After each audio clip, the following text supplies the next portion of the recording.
Welcome to the Neighborhood. Written by spookybabyboi.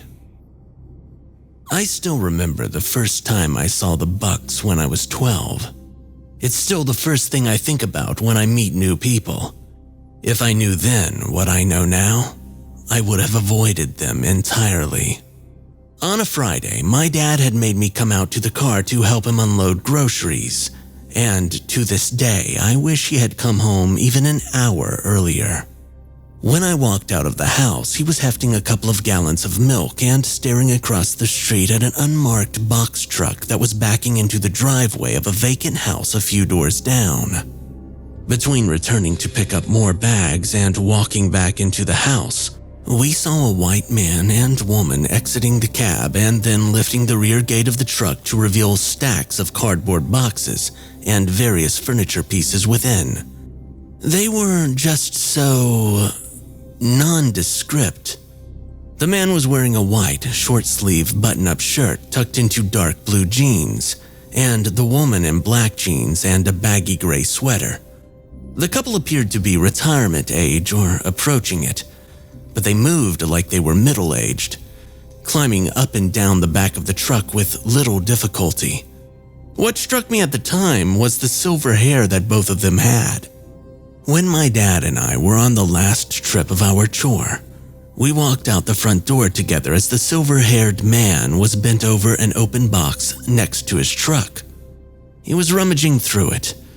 The man abruptly stood up and happened to catch my dad and I looking. He froze on the spot and just stared. My dad waved his arm over his head and called out, "Hey there, bud."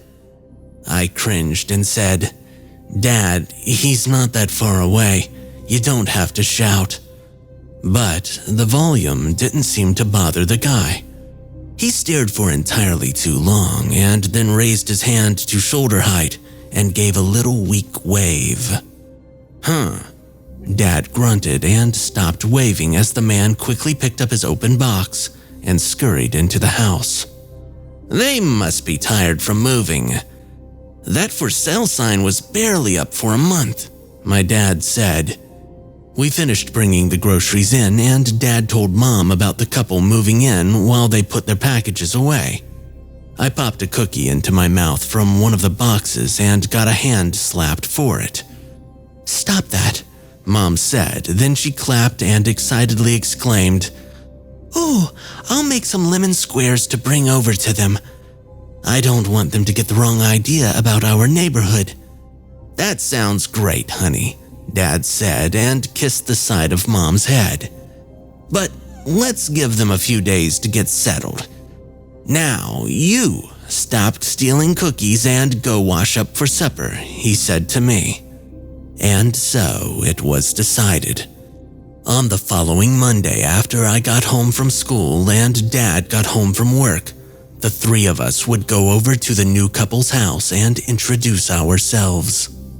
Mom didn't have a lot going on in her life and fixated on upholding this classic image of a traditional family. We never cursed. We went to church every Sunday and we prayed over our meals. My father was clean-shaven and my mother wore dresses. You get it. The following Monday, we walked across the street as a family in the afternoon. Mom carrying a ceramic tray and Dad holding the leash worn by our golden retriever, Baxter. I wished that I wasn't empty-handed since Dad forbade me from walking with my hands in my pockets. He said that it made me look like a hippie. Mom rang the doorbell and Dad commanded Baxter to sit. I'm sure that we were a picturesque portrait of American suburbia. But after several minutes and 2 more rings, Mom's plastered-on smile began to fall. Just as Dad began to say, "Well, I think," we all heard the chunk of a heavy door lock opening. The front door cracked open and a pale face peered out at us. Now that we were up close, we could see that her hair wasn't gray, but was a bright blonde shot through with large silver streaks. "Yes?" the woman said after a few heartbeats of us all staring at each other. "Oh," my mom said, reactivated. "We are the Joneses. We live right over there." My mom turned and pointed. The woman nodded. "What's going on?" A deep voice called out from behind the door. The door was pulled open fully to reveal the silver-haired man. His hair was gray all the way through. "Oh," he said after seeing us. Seeing them side by side, they just looked so exhausted. I could tell that they were middle-aged, around the age of my parents. But their faces had creases and they had huge bags under their eyes. "I'm Claire, and this is my husband Dean, and our son Dennis, and this handsome boy is Baxter," my mom said. "We live right over there." Another turn and point. I waved and smiled as I was told to before we left our house. The man made a non-committal noise while the woman looked up and down the street. "Well, we just wanted to give you a few days to recover after your big move before we came over to introduce ourselves and to welcome you to the neighborhood. I'm something of a social butterfly around here," Mom went on and on. I wish that I could have told her that she was babbling. Luckily, Dad was more straightforward. "This is a nice house, congratulations. Good bones. What should we call you by?" he asked. "Oh, I'm sorry. I guess we are still recovering a little bit. I'm John Doe." The man suddenly stopped talking and coughed. "Sorry. I'm John Buck. This is my wife, Jane." Jane did a little wave with the hand that wasn't holding the door. I was beginning to feel rushed and uncomfortable. "John and Jane, how delightful," my mom bubbled as she held out her covered tray. "Here, dears, we've whipped you up some lemon squares to make you feel welcome. Just come on over with the tray and give us a knock when it's empty." "Oh," John said and stared at the tray for the briefest of moments before quickly looking up and stating, "I'm allergic." He looked and sounded as if someone else had just informed him of this. "It's not real lemons, it's just flavoring," Mom assured him. "No," John said, furrowing his brow in concentration. That too. Thank you for the thought, though." "No bother at all," Dad said, getting the message loud and clear. "Just give us a shout if you need anything. And welcome to the neighborhood, bud." Dad handed the leash to me and began steering Mom away from the house. Then he held his hand out to John. Jane said her thanks quietly and drifted off into the dark hallway beyond the door. I stood by Dad as John hesitantly took his hand and shook it. Mom was halfway down the drive and Jane was nowhere in sight. "A real nice family you have. It was nice to meet you," John said, then flicked his eyes over to me for an instant before seeming to decide on something. He gripped my dad's hand hard and pulled him in close. I wouldn't have heard what he had to say to my dad under his breath if I had walked away with Mom. "It comes with us no matter how many times we run. I'm sorry." Mom wasn't happy with our reception by the Bucks, and Dad chalked it up to New Age living leaving tradition and Christian values behind. He said that man John had some awful silly things to say. I think that he suspected that the couple was smoking reefer. I didn't know what to think other than that gut feeling that I didn't want to have to interact with them if I didn't have to. That's exactly what I did in the following weeks, never looking at the house and keeping my head down to and from the school bus stop. When I walked Baxter to do his business at bedtime, he would always pull at the leash while he lunged towards their house, growling and barking like mad. I heard complaints from Mom about how the Bucks barely maintained their yard and they often missed the garbage collection date, which led to overflowing garbage cans that you could smell from the street. Apparently, her calls to the HOA had gone unanswered on that matter, or so she said. Dad wasn't pleased either, but he didn't want to confront them himself, finding them to be quite standoffish and rude in our first interaction with them. Nobody else had gone to introduce themselves after the word got around in Mom's groups and clubs about the strange attitude we received for simply being good neighbors. After that first meeting, on the very same night, that's when the nightmares began. As a kid, I had had nightmares here and there, but after the Bucks moved in, it was like watching a horror movie at night. It didn't happen every night, but it was frequent enough that my parents struggled to get me to bed most of the time. That first night, though, I've only had that dream once. I dreamt that I was standing in a dark hallway with the floorboards creaking under my feet. I stood in front of the closed door, a strip of light coming through the gap at the bottom. I tried to turn the knob, but it was locked. This made me angry, so I slammed my fist against the door and scratched at the wood as hard as I could. I could hear a man and a woman inside the room. They were crying. A little over a month after the weird neighbors moved in, missing animal posters started appearing on the light post and traffic sign poles. Everything from small cats to medium-sized dogs. The lack of maintenance at the Bucks' house made it stand out in the neighborhood, and the kids on my block started referring to it as the dead house, since they felt like the people that lived there looked like ghosts in the few times that they actually came outside. One of the kids called Marco, trying to spook all the other kids out, called it the hungry house, and he suggested that the house was eating up all of the animals and the good dreams. That was how we discovered that we had all been having nightmares recently. I often wonder if that kid went on to play the stock market or professional poker when he got older. I was eventually convinced by a girl from the neighborhood named Jessica to join her and two other boys in creeping around the dead house that night.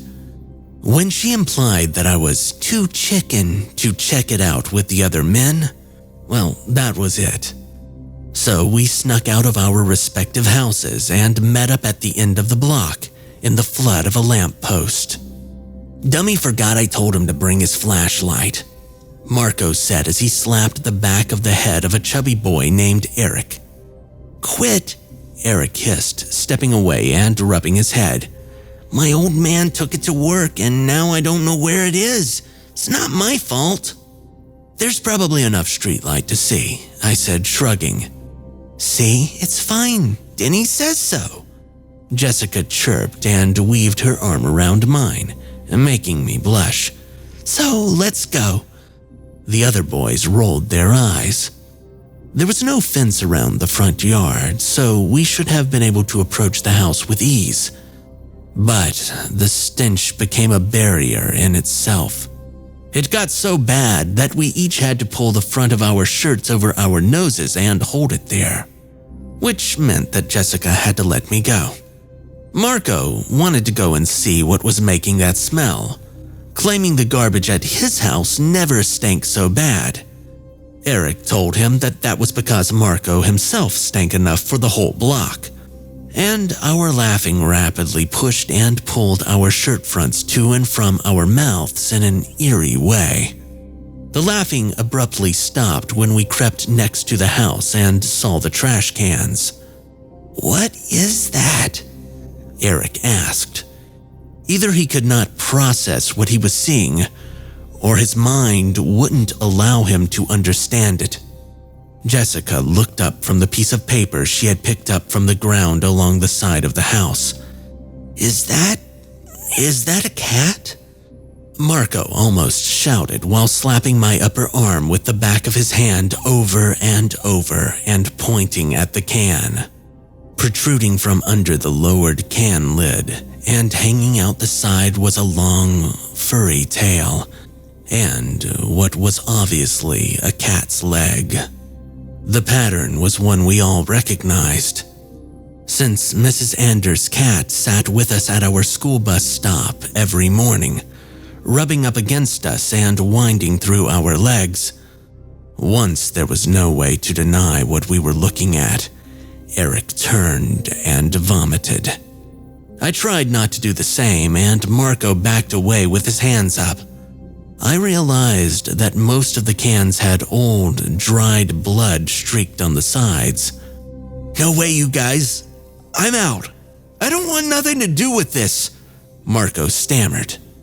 We watched as he turned and bolted down the street. Eric began to say something, probably a similar sentiment. That's when we heard a bang. A bang coming from the house.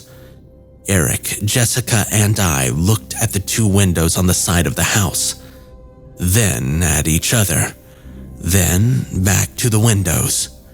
We were frozen. Then there was another bang.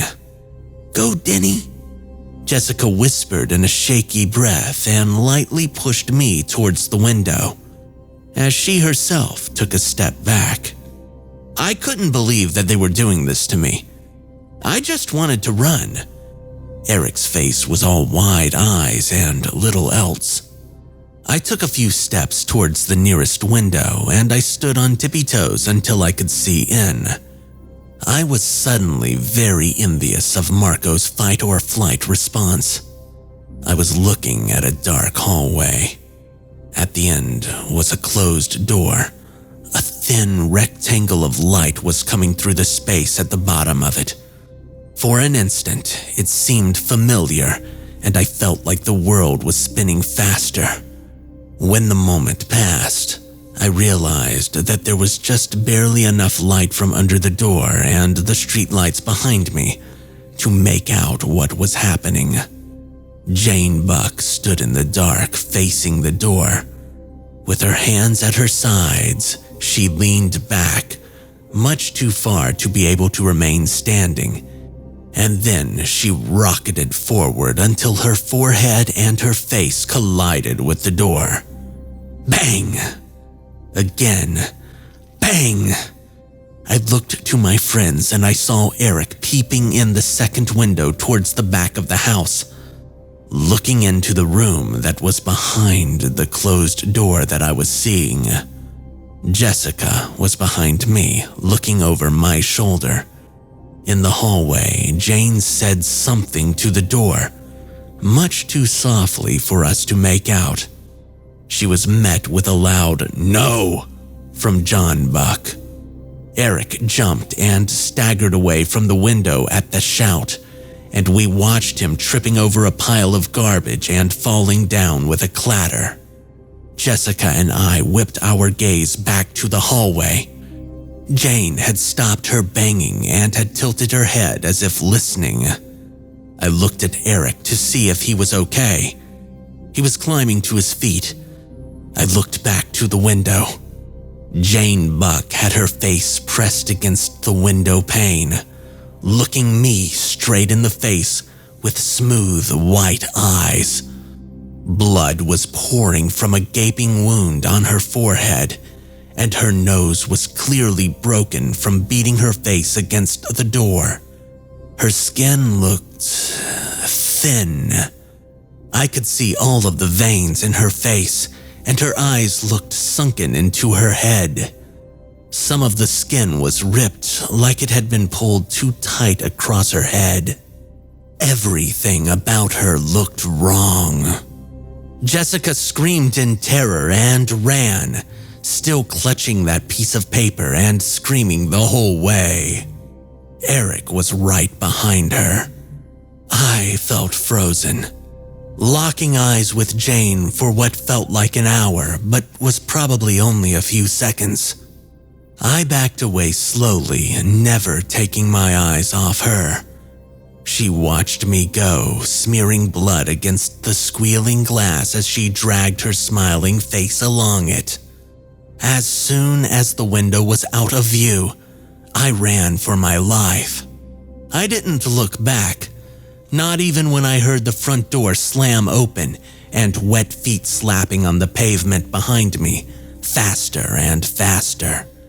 That is, until I was about to run up my driveway, where they stopped completely. I didn't see any of my friends on the street. Instead of sleeping, I spent most of the night praying to God that he would protect me from whatever evil the Bucks were living with. Though I'm not sure that anyone heard me that night. We only talked about it once. Eric was out sick for a while. He had caught some kind of infection from falling into that pile of rotting pet meat next to the garbage cans. When he got better, we all sat at the back of the school bus. It seemed like nobody wanted to start or knew how to. Eventually, Marco apologized for running. He was relieved when we all assured him that we had never held it against him for a second. He had gotten in big trouble for sneaking out. Jessica showed us the piece of paper that she accidentally took with her. It was a collection of letters addressed to John and Jane Doe at a different address. A mail forwarding service label was stamped on the back. Eric told us what he had seen through the back window. The window of the room that Jane had been trying to get into. Eric saw John Buck sitting in the corner of a room with a single chair in the center of it. A loop of rope hung above the chair. A few candles were spread around the room for light. John had his knees to his chest, arms wrapped around his knees, rocking back and forth. The poor guy jumped every time that Jane smashed her face into the door, and she laughed at him. Eric told us that there were empty and flattened cardboard boxes all over the floor. The walls were entirely covered in crosses. He told us that he didn't jump back because of John Buck yelling. It was because that some of the crosses were moving. They were spinning upside down. We still don't know what Jane was saying to try and get John to open the door and let her in. It wasn't long after that the four of us stopped speaking to each other entirely. I wasn't able to look at any of them without thinking about what we had seen. Maybe we should have supported each other better, considering the fact that I still think about Jane Buck's face to this day. Or Jane Doe, or whatever her name is now. All in all, the Bucks moved in and were gone in less than 2 months. I found out from Mom that the reason the HOA wasn't responding to her complaints was because the house was still for sale. Nobody had purchased it yet, and the landscaping crew who came to maintain the yards was on a schedule. They stopped showing up when the smell of rotting carcasses became too overwhelming to approach the property. The sellers were really disturbed by the blood splattered all over the room at the end of the hall. Some parts of the wall had the outline of an upside-down cross in the blood. Like a stencil, my dad had said. The only evidence to show that anyone had ever been inside the house was all the blood. A single chair in the middle of the room, and a short stub of torn rope tied to a banister above the chair. The front door was found open days later by the homeowners. My parents didn't go to introduce themselves to the next family that moved in. As soon as I graduated high school, I moved away from that neighborhood. Animals and even children continued to go missing several times per year. I swear there have been times in my teenage years where I thought that I saw a silver-haired woman with her skin stretched too tightly across her face in my peripheral vision. I go to church on Wednesdays and Sundays now, and I swallow as many sleeping pills as it takes to get through the night without dreaming.